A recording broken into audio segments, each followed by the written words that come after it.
Hi, I'm James Williams and this is Chimes Media. As soon as the Lauren Southern situation developed, where she was detained trying to enter the UK in Calais, I wrote to my local MP, Right Honourable Penny Mordaunt. She's a decent MP, I've got to say that. She's been a personal friend of mine for a while. But of course, being a minister and being in the situation she is, she's got her mouth taped over as much as anyone else. But I wrote a letter complaining about the austere and fascist type tactics used. I said amongst in the letter I said, we have a huge problem with grooming gangs molesting girls across the UK, which the authorities seem to be doing zilch about. We have 23,000 jihadis at large on our streets. We have ISIS fighters coming and leaving and to take arms in favour of actual terrorist causes.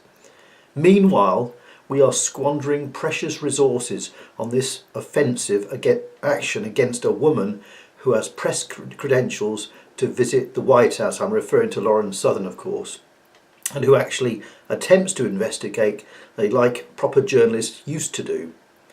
Social media is going nuts over this, and I wasn't exaggerating.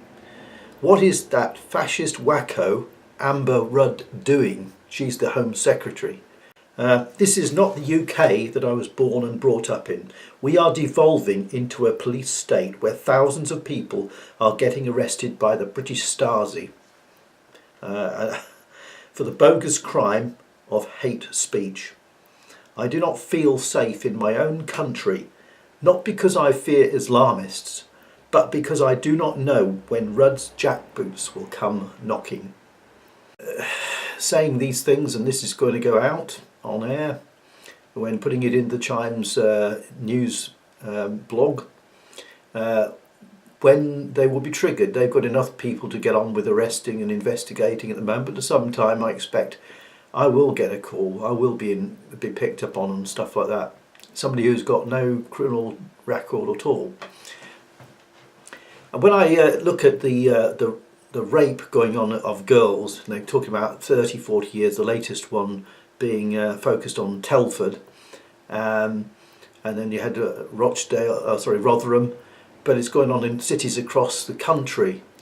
The press, and the Daily Mirror was the one who brought up the issue of the Telford thing.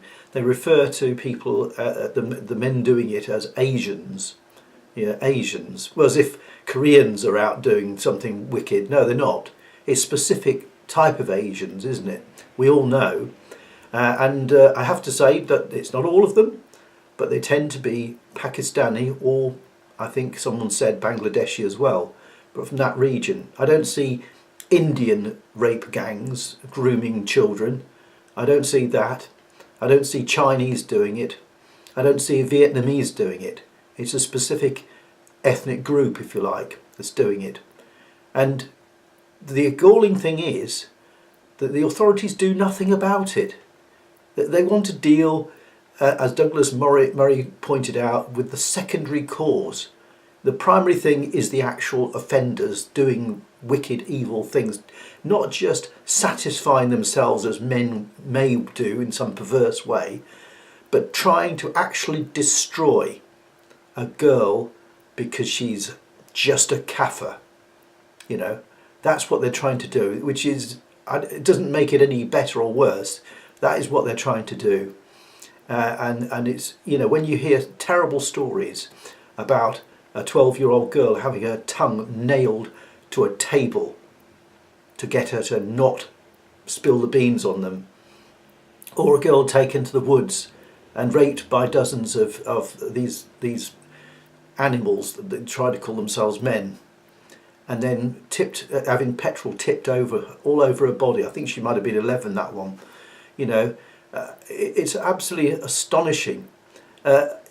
Tommy Robinson, who I've never met, I've never had any dealings with Tommy Robinson at all.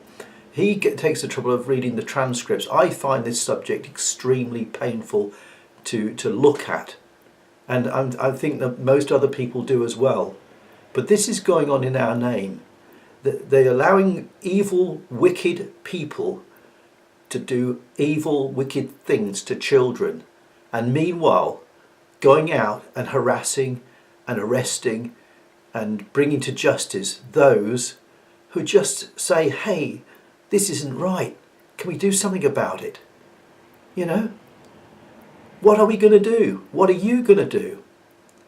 You know, we're in a situation where our country is getting overrun, not by ex-Yugoslavian people or Poles and things like that. They're not the problem. By a specific culture that's based around Islam. And you need to read about that. If you don't know about Islam, you know, then start picking up on what is actually going on, what it stands for. It is not the religion of peace.